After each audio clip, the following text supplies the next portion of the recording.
Data terbaru dari Dinas Kesehatan Kota Banda Aceh disebutkan hingga kini total anak-anak usia 0 hingga 12 tahun yang telah mendapatkan tetes polio sebanyak 41.740 orang atau sekitar 90,9% dari total sasaran sebanyak 45.941 anak.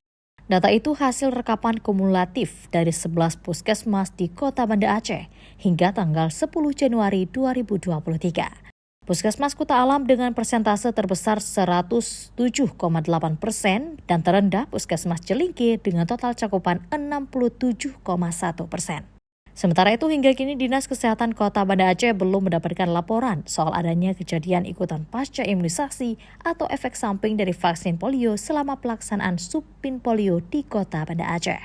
Pelaksanaan Supin Polio ini belum ada satupun yang menjadi KIPI atau mendapatkan efek samping daripada vaksinasi, belum ada.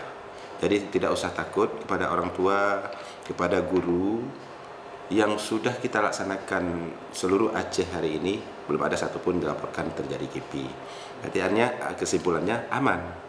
Pemerintah Kota Banda Aceh melalui Dinas Kesehatan menghimbau bagi orang tua atau guru untuk tidak khawatir tetes polio, karena aman untuk anak-anak guna mencegah dari penyakit polio. Dan hingga saat ini, Dinas Kesehatan juga belum menerima laporan adanya kejadian ikutan pasca imunisasi atau KIPI. Mustajab, Kompas TV, Banda Aceh.